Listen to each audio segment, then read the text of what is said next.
Bună ziua, veterani! Multă veste, capitane. Spune îndată cine ești și cine te numești, că te ești străin. Eu sunt anul nou vestit care acum a sosit. Cu o sabie de foc să-i fac poporului noroc. Iar pe tine, un cheaș bătrân, te fac praf și scrum acolo. Căci la acest popor iubit, la nimic n-ai folosit. Spune îndată cine ești, cu ce nume te numești, căci aici te isprăvești. Eu sunt un cheas cel bătrân care prin multe țări am trecut și nici barbă nu mi-am trecut. Iar cu tinerii care urea, prea mult curaj ai avea pe moși de la întreba. Spune îndată cine ești, cu ce nume te numești, căci aici te isprăvești.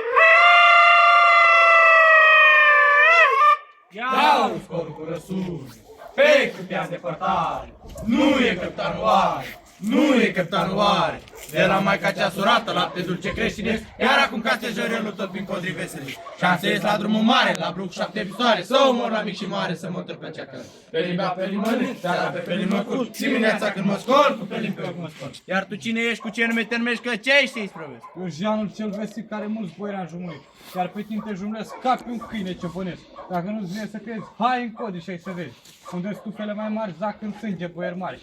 Unde stufele mai mici, acolo să-i mai haiduci. Și ăsta e haiducul meu care bagă groaza în voi. Mă, Jeane îngrozitor care adesea face omor. Lasă-te de haiducie să nu mori în pușcărie. Lasă-te de furat ca să nu mori în pușcat. Și dă-mi bani ce ai avea, că din lanțuri vei scăpa. Nu ți-e milă și păcat să mă ții așa legat în lanțuri și blestemat. Ce să-ți dau să-ți scăpat? Banii de pe adună! Bagă mâna între pistoale și apunga cu panale. Stai, Gauriște, așa. Iha, tra-la-la, ce-a scăpat geamul. Iha, tra-la-la, ce-a scăpat geamul. De la tine băiețe de tra-la-la-la-la, ca să dau armele mele tra-la-la-la-la. Arme bune de panduri cu auzul împrejur, tra-la-la-la-la, la-la-la-la-la. Arme bune de panduri cu auzul împrejur, tra-la-la-la-la, la-la-la-la-la.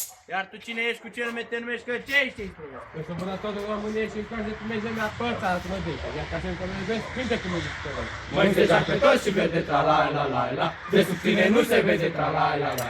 De sub tine nu se vede vânătorul în codru vede tra-la-la-la-la. La-la-la-la-la. De sub tine nu se vede vânătorul în codru vede tra-la-la-la-la. La-la-la-la-la. Ia ca fraților români, ne vedem și noi stăpâni. Pe a noastră vegmoșie care a fost mereu să fie. Ia ca așteptarea noastră, cea de mult dorită. Ia ca-ți Vasile, lași la mulți ani.